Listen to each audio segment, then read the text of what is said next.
दोस्तों धरना निरंतर चल रहा है और अपनी मांगों को लेकर धरने पे जरूर आइए। देख सकते हैं आप पीछे आज कितनी भीड़ है और इस तरीके से लगातार आप धरने में आते रहिए, क्योंकि हमारे मांगे जो है जायज़ हैं और अपनी मांगों को लेकर धरने पे आते रहिए और हमारी मांगे बहुत जल्द पूरी होने जा रही हैं। और इस वीडियो को लाइक शेयर कमेंट करके बताइएगा, सब्सक्राइब करिएगा। आगे हम आपको दिखाते हैं धरने की सारी चीज़ें।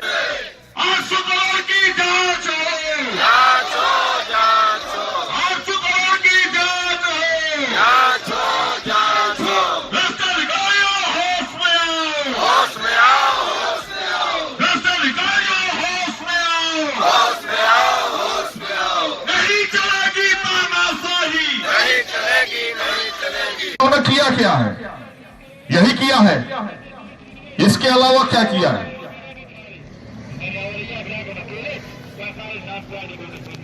यही सब कार्रवाइयां करते करते इन 12 से 13 वर्षों में हमारी आवाज को दबाने का काम किया है।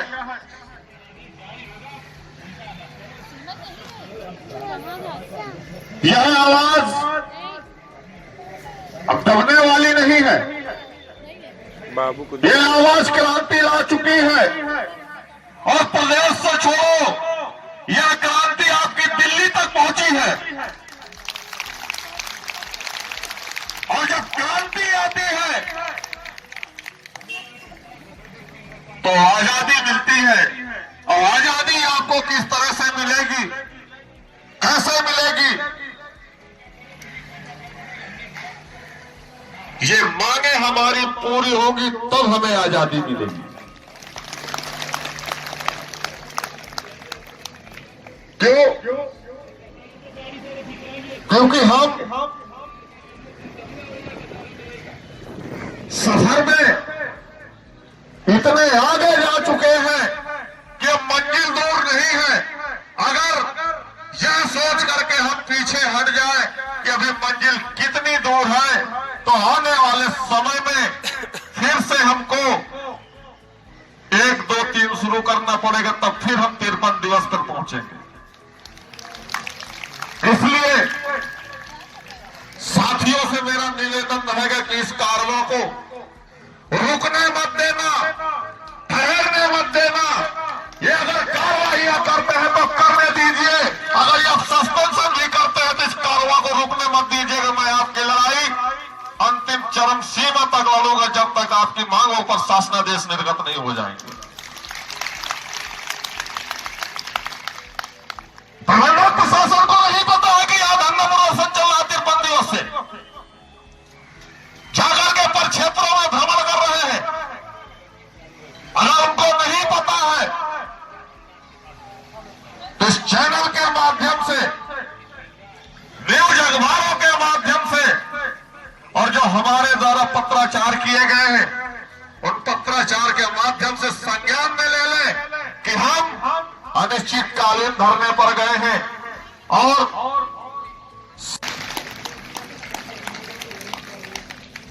हम आप सभी मिलकर संघर्ष कर रहे हैं।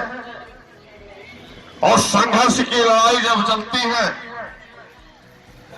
मैदान में आदमी उतरता है तो जीतने के लिए उतरता है, मन में वो दृढ़ संकल्प लेकर के उतरता है कि मुझे जीतना है। मैं हारने के लिए नहीं उतरा हूं, हम जीतने के लिए यहां उतरे हैं। और हमारी जीत हम सब जब मिल करके लड़ेंगे तब वो जीत हासिल होगी। क्यों?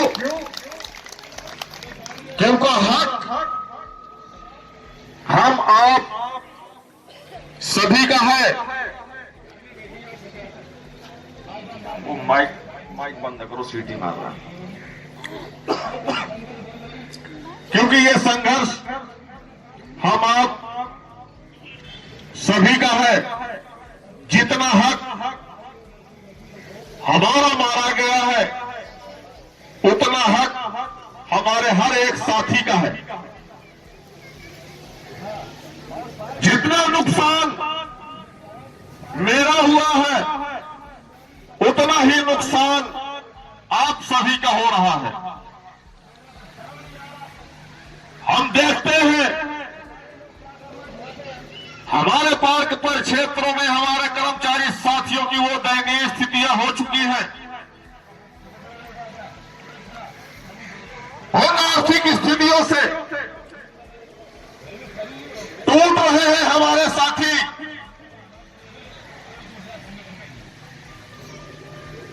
जिनके बच्चे बड़े हो गए हैं, वो अच्छा पढ़ने में है, वो अपने बच्चों को अच्छी शिक्षा दिलाना चाहते हैं, लेकिन आर्थिक रूप से टूट रहे हैं, मजबूर हो रहे हैं, लाचार हो रहे हैं। किसी की बेटी बड़ी हो गई है तो उसकी शादी करनी है, वो भी मजबूर हो रही है कि कैसे हम अपनी बेटी की शादी करेंगे। जहां भी रिश्ता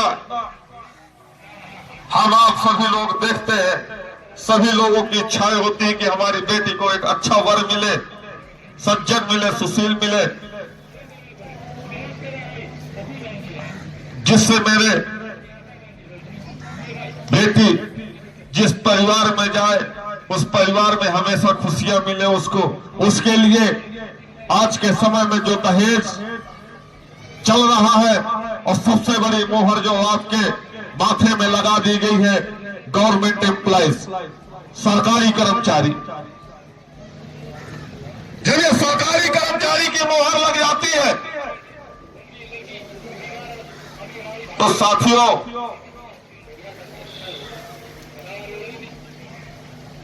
हम आप सभी उस परिवार से ताल्लुक रखना चाहते हैं जहां पर हमारे बेटा बेटियों को सुखी परिवार मिले, किसी तरह के दुख दर्द न महसूस हो, उनको जीवन खुशहाल गुजरे। लेकिन जब हमारी आर्थिक स्थितियों से अधिकारियों के द्वारा तोड़ा जा रहा है,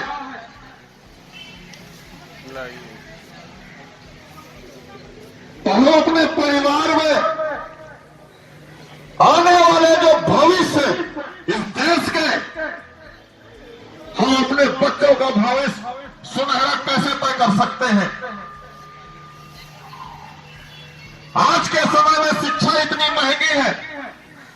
मैंने अभी छोटी बेटी का एडमिशन करवाया, जिस विद्यालय में कराया, हम लोगों ने तो कभी LKG UKG पता नहीं कौन कौन सी KG चल गई है, हम लोगों ने तो पढ़ा ही नहीं है। कच्चे पक्के मुझे खुद नहीं पता कौन सी KG में है वो। जब उस विद्यालय से किताब, यूनिफॉर्म, बैग प्राप्त किया तो लगभग 8,000-9,000 रुपए का बिल बना दिया अध्यापक ने। हमने कहा ये कहां से मंगवाई है किताबें, अमेरिका से आई है या लंदन से आई है, छप करके ये बता दीजिए महोदय। इतनी महंगी किताबें, 450-500 रुपए की एक किताब, 8-9 हजार में तो हमने एक अच्छी शिक्षा, जितना भी हमने पढ़ा है स्टार्ट से एंड तक, उतना नहीं खर्च हुआ होगा, यहां तो LKG UKG में खर्च हो रहा है। तो इस अल्प वेतन में हम अपने परिवार को, अपने बच्चों को कैसे शिक्षा दिला सकते हैं? आज की महंगाई में जो महंगाई का दौर गुजर रहा है, वायलूम कम करो यार, इसका सीटी मार रहा है। आज के महंगाई के दौर में, इस अल्प वेतन में हम आपका गुजर बसर होने वाला नहीं है। क्यों? क्योंकि जो सुविधाएं हम लोगों को नियुक्ति वर्ष 2011 में मिल जानी चाहिए थी, उन सुविधाओं से हमको, आपको, सभी को वंचित रखा।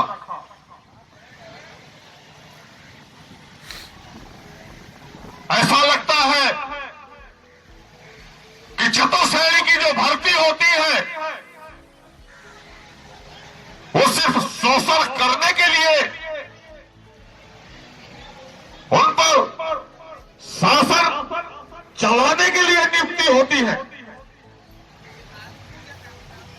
चतुर्श्रेणी की जो नियुक्ति होती है, क्या सिर्फ अधिकारी की हुजूरी करने के लिए होती है?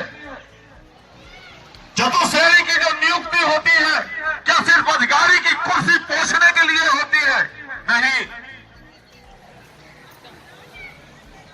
इस काम के लिए तो होती ही होती है, लेकिन उस कुर्सी में बैठने वाले की जो नियुक्ति होती है वो चतुर्श्रेणी के दर्द को, उनके हक को दिलाने के लिए होती है, लेकिन वो अपने दायित्वों का निर्वहन नहीं करते हैं। समित परिवार का दुर्भाग्य है,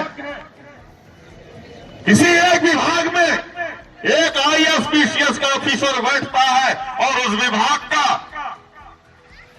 किसी भी प्रकार से उस विभाग में किन्हीं भी मांगों पर उन्हें धरना प्रदर्शन, आंदोलन, संघर्ष नहीं करने पड़ते हैं। वो एक आईएएस ऑफिसर, एक पीसीएस ऑफिसर उन मांगों को समय समय पर उनको देते रहते हैं।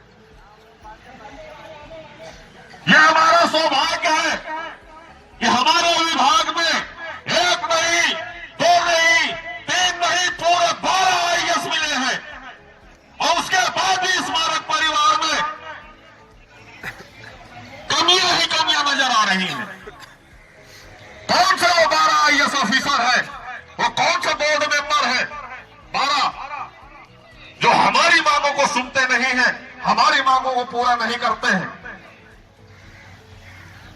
आज के समय में अगर देखा जाए तो 12 के 12 आईएएस पीसीएसओं के घरों में 4 से 10 कर्मचारी स्मारक समिति के लगाए गए होंगे, उनकी सेवा ले रहे हैं, उनके हाथों का बना खाना खाते हैं, उनके द्वारा पोछी गई कुर्सी में बैठते हैं, लेकिन इन 12 वर्षों में उनके हाथों के बनाए हुए खाना खाने के बाद भी तरस नहीं आया है कि स्मारक समिति के कर्मचारियों को इन समस्याओं का निराकरण देकर के इनके शासनादेश जारी किए जाए। कैसे इंसानियत है? अगर इंसानियत नहीं है तो मुझे नहीं लगता है कि आप इंसान कहलाने के लायक है। आप लोग एक आईएएस ऑफिसर हैं, सक्षम ऑफिसर है, सब कुछ आप लोगों को मिलता है, वो सारी फैसिलिटी मिलती है, लेकिन आप स्वयं लेना पसंद करते हैं, लेकिन एक चतुर्श्रेणी कर्मचारी को देना पसंद नहीं करते हैं। इसलिए आप सभी साथियों से निवेदन रहेगा कि आप लोग इस संघर्ष का हिस्सा बने। जब हिस्सा बनोगे, कड़ी कड़ी से जंजीर बनती है, कड़ियां ही टूट जाए तो जंजीर जंजीर नहीं रहती है। इसलिए एक हो जाओ, संघर्ष करो और विजय को हासिल करो।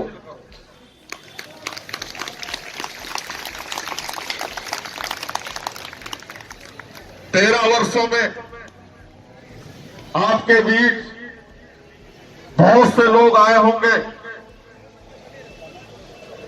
आपके हक की बात करने के लिए, लेकिन किस तरह से आप लोगों को हक मिला वो आपसे बेहतर कोई नहीं जानता है। आज अगर आपके लिए, अपने बच्चों के भविष्य के लिए अगर हम मैदान में उतरे हैं, तो आप सभी साथियों का एक दायित्व है कि आप सभी लोगों को अपने बच्चों के हक अधिकार के लिए मैदान में उतरना चाहिए और न आने वाले साथियों को भी प्रेरित करें, उसे बताएं कि चलो अगर आप अपना और अपने बच्चों का भविष्य उज्जवल करना चाहते हैं।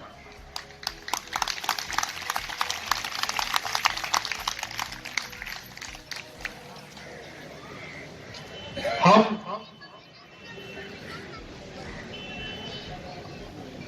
आप सभी साथियों को आश्वस्त करेंगे कि वो दिन अब दूर नहीं है, दिल्ली दूर नहीं है, जब हमारे मांगों पर शासनादेश गिरेंगे। क्यों? क्योंकि आप वो हर स्तर की लड़ाई संघर्ष करके वो फाइलें चलवाई हैं, वो फाइलें चली हैं। ऐसी कोई इसमें मांग नहीं होगी जिस मांग में आपकी फाइलें शासन में चली नहीं है, दौड़ी है, अभी भी दौड़ रही है। जब वो दौड़ते दौड़ते थक जाएंगी तो हमारे पास चल के आकर रुक जाएंगी और हम उनको ग्रहण कर लेंगे और अब ग्रहण करके अपने अपने घरों पर अपने अपने कार्य में वापस चले जाएंगे। लेकिन हमें तब तक दौड़ाना है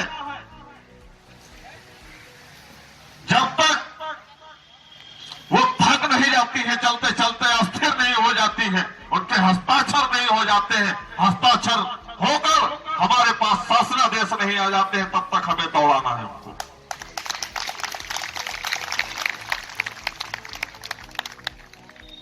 इसलिए आप सभी दौड़ते हुए आए और यहां आप रुके, फिर उसके बाद शासन में फाइलें दौड़ती हैं। इसलिए आप लोगों का भी आना जरूरी है और फाइलों को दौड़ाना भी जरूरी है। यदि कोई साथी यह सोचता है कि अरे गए तो हैं 2000 लोग, हम नहीं जाएंगे तो क्या होगा, मैं बता दूं, वो एक आदमी और वो 1 रुपए कि वो महत्व होता है कि अगर 2000 में 1 रुपए भी कम है तो वो 2000 नहीं गिना जा सकता है, और 2000 आदमी में अगर 1 आदमी कम है तो वो 2000 नहीं गिना जा सकता है। वो गिना जाएगा तो 1999 गिना जाएगा, लेकिन वो 2000 कभी जीवन में नहीं गिना जा सकता है। इसलिए उस 1 आदमी की अहमियत और 1 रुपए की वो अहमियत होती है कि हमारे साथ जितने भी कड़ी से कड़ी मिलती है, हमारे जितने भी साथी हमारे साथ मिलते हैं, उनको प्रेरित करना है, बताना है, जगाना है। अगर नहीं जगाना है तो उनको कह दीजिए आ जाइए, आप नहीं आ सकते हैं तो आप अपने बीवी बच्चों को भेज दीजिए। इसलिए ज्यादा समय बचा नहीं है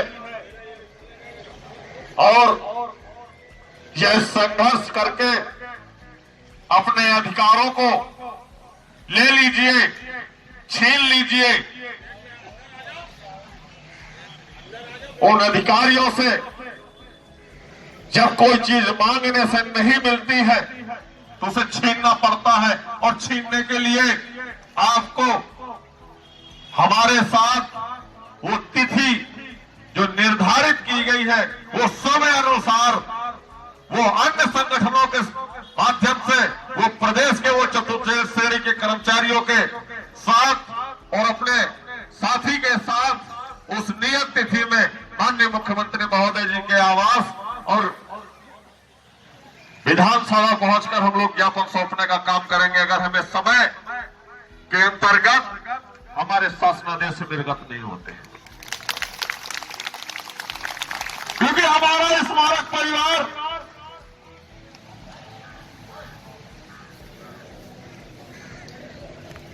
उस अनुशासन हुआ है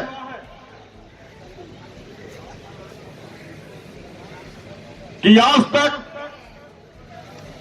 अनुशासन का उल्लंघन नहीं किया है, लेकिन हमारे उच्च अधिकारियों के द्वारा जब कोई कार्यवाही की जाती है तो अनुशासन का उल्लंघन ये अवश्य दिखाते हैं आपके पत्र में। क्यों? खुद वो अनुशासन में नहीं है और हमें अनुशासन सिखाते हैं। हम सब जितने भी हमारे साथी हैं, ये सभी इन 12 वर्षों में अनुशासन के दायरे में रहते हुए अपने पदीय दायित्वों का निर्वहन किया है, लेकिन इनको शासन के द्वारा तमाम वो चिट्ठियां जारी होती हैं और उन चिट्ठियों का उल्लंघन करते हैं, समय पर उस पत्र का जवाब नहीं देते हैं। हमें तो ये नहीं समझ में आता जो शासन में बैठे हुए उच्च अधिकारी हैं वो सीनियर हैं या हमारे ही स्मारक समिति में बैठे हुए अधिकारी वो सीनियर हैं। कैसे वो अधिकारी हैं शासन में बैठे हुए कि आपने 2 दिन में जवाब मांगा और उस 2 दिन के जवाब को ये 20 दिन लगाते हैं। क्या कार्यवाही आप इनके प्रति करते हैं? यदि यही शिथिलता हमारा चतुर्थ श्रेणी का कर्मचारी करता है तो उसके साथ ऐसा व्यवहार किया जाता है जैसे उन्होंने उनके खेत चुरा लिए हो, खेत बटा लिए हो, उसको तुरंत सस्पेंड किया जाता है, स्पष्टीकरण दिए जाते हैं, ट्रांसफर किए जाते हैं। ये कहां का न्याय है? अगर कलम चलती है तो सिर्फ चतुर्श्रेणी कर्मचारी के लिए चलती है, अधिकारी के लिए कभी नहीं चलाते हैं। मैं चाहता हूं कि इस बार जो कलम चले, जो हमारे भ्रष्ट अधिकारी बैठे हुए हैं, हमारे अधिकारियों के लिए भी कलम चलनी चाहिए।